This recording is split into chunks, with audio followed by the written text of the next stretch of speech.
These are Sunny Girl.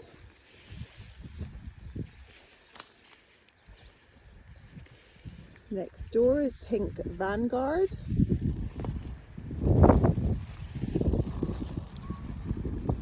Beyond them are Blushing Princess. Blushing Princess are just extra frilly this year. Those really big sort of peachy ones are my Tryphena Parkins. They're amazing. At the very far away, that is Lemon Chiffon. Pink is a variety called Juliska. It's quite a rare one. I have some of those cut on the inside. The red buds are Carol. The yellow here, over there, that's Vanilla Schnapps. What else have we got? Yep, so these are the Sunny Girls. Close up.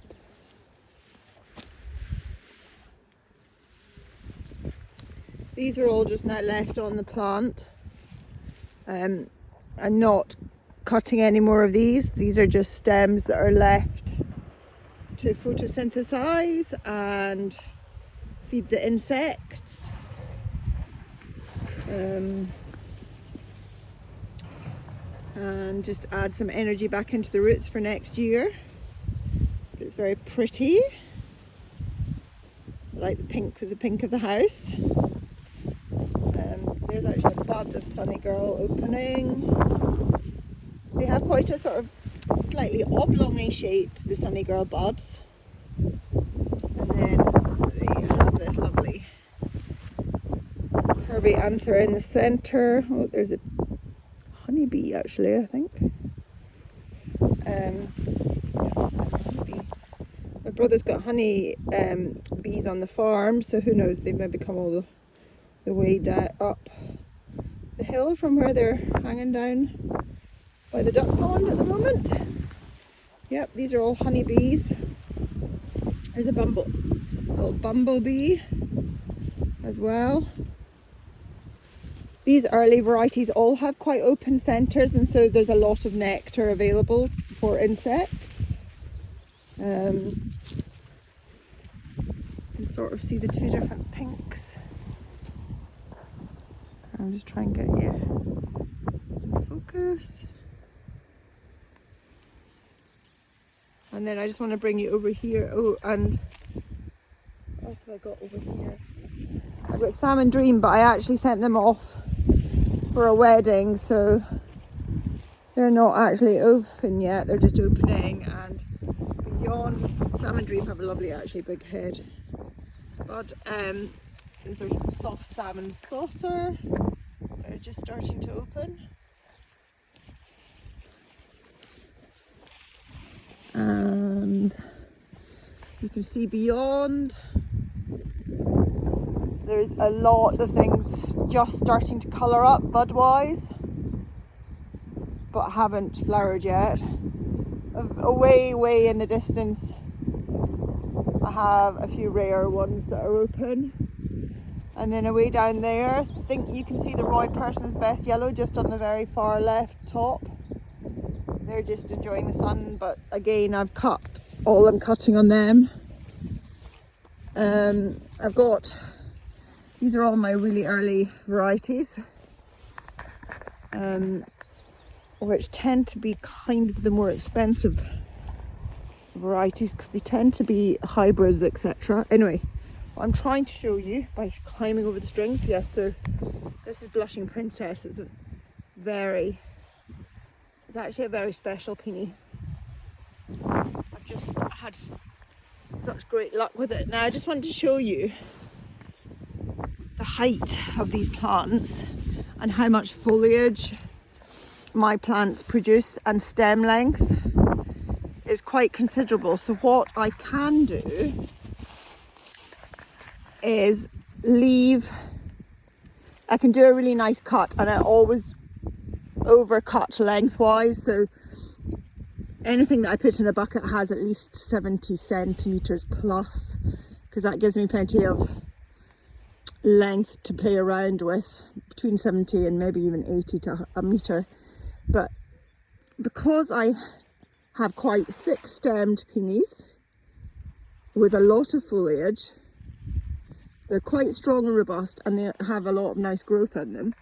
What happens is, but I do have a limited number maybe of the more expensive varieties. Say, I think I've only got maybe about 34 blushing princess plants. What I tend to do is, if I'm needing them for something specific, or I just decide that I'm jolly well going to cut a few more, I sometimes will cut more than a third of the stems off. Now, as a rule, you usually would only take about a third of the plant stems each season, just to allow the other 2/3 stems to feed the root by photosynthesis, which then gives enough energy into the plant to grow the following year's stems. What I do though, because I've got so much length, is I'll cut to a certain height, probably about there on these. There's, yeah, probably about there. That's a slightly shorter stem compared to maybe some of them. And then I would leave these lower sections, and because they actually are very large leaves on these, because I think I gave them compost and they just are actually they get a lot of rain through the winter, so they tend to put on quite a lot of lush growth at the beginning of the season. This plant, this bit here, is actually the base of a stem that I've already harvested. And so that's where I had cut the stem off above it. So because I am leaving more foliage below to continue feeding the plant, I can be a little bit more aggressive and take extra stems if I wish. So that's a little bit of context of what I do that's maybe a little bit different to some growers. God, they're so pretty, aren't they? With the blue sky. Anyway, the last variety I wanted to show you are my Lewis's Choice. They start off a sort of beige colour, then they kind of go to this green colour, and then you'll start to see a little bit of colour of peachiness unfurl. Sorry, I'm currently kneeling on a thistle, which is pleasant. And then they become this ombre.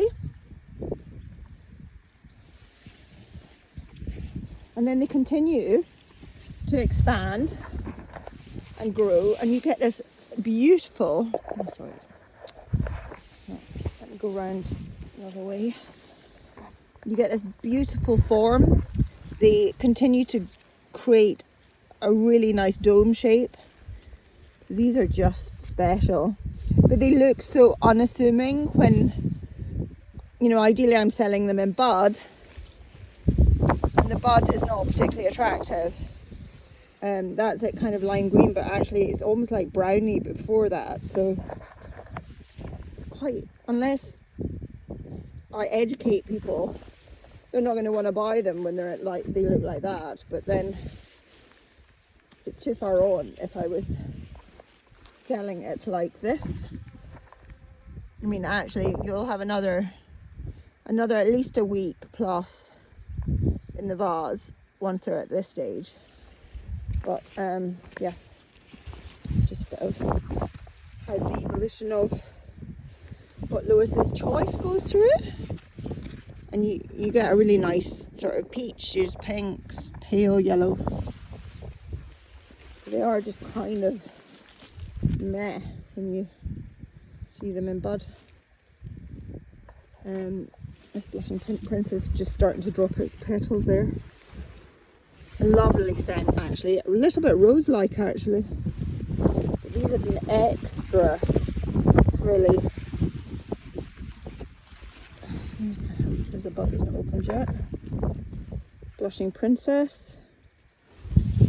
And then actually we've got a slight ombre this year on that sort of pink at the bottom. Yeah, these are amazing seed producers. Blushing princess, as you can see, this one looks well fertilised. That centre is where the seeds will be held. And as you can see, I always leave side buds on, so they always will evolve the flower after the main. But yeah, look at that.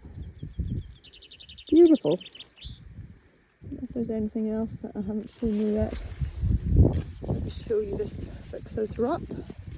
Yeah, so the Blushing Princess is going over, I'd say now. Pink Vanguards are slightly warmer pink. More looser form, not quite as robust. These are the Vanilla Schnapps. They're my first to flower. Very large heads. I've already harvested some of these, so these are just what's left over. Another bumblebee enjoying the pollen. And I just want to show you a close-up of the Tryphena parkin. This is it just starting to open, and it will continue to grow, and it'll be this size. It is just such unusual colours in Tryphena parkin. I love it so much. Again, I've harvested the stems off it already, so these are just, and I think I've only got 3 Tryphena parkins, so I've already harvested stems off them. Here's an example of it. Because of the base, they're very tall. They're, I don't know, 130, 140. Because I've already harvested the upper part, I was able to leave the bottom, and so for this one I've actually literally left one tiny little stem, but because there's so much foliage, I'm quite confident it's going to be okay for next year. And I tend to not use the Tryphena parkin unless I've got maybe a really special order of, you know, who sort of merits premium or the rare varieties in a bouquet. So these are more, I'm going to produce more plants by breaking up the root at a future date and then making myself more of them. This is a really special one. This is called Past Elegance. As you can see, it is an amazing pale butter peach, I suppose you could call it. It's actually a remarkable peony. Very special. Now I've not actually cut any stems off this, and it's starting to open, so but look at the size of the golf ball bud on that. Really amazingly large golf ball buds. So I'll harvest a few stems so that I have them. This is Peony Princess. I have very few of those, but really nice warm hot pink. Again, rare. This is kind of my rare section. I'll just take you over to the leather chiffons. Just because I actually haven't posted anything about them. I have a few in the fridge at the moment. And again, I cut quite a few stems off them. But again, they're quite similar. I don't know. They're not. You'd think they were a bit similar to Vanilla Schnapps, but they're really not actually. They've got a more zingy lemon colour to them and a shorter petal length. But whenever you see that sort of hot pink centre or red stigmas, you can kind of see the families of the yellows. What else? Yes, so this is Jalisca. Again, I've done a really hard crop in the Jaliscas, and I'm just leaving those ones that they're gonna open for a little while. Quite a few random weird weeds this year that obviously haven't been killed off, but anyway, I'm gonna have to mow. This is the beginning of White Grace. White Grace was really traumatised last year. It's not a particularly good example of the flower. White Grace is one of my most special whites. And so I'm just waiting to see how they're going to be this year, but they're better than last year. I'm going to be very gentle with them because they really are one of my most special, and they're quite traumatised last year.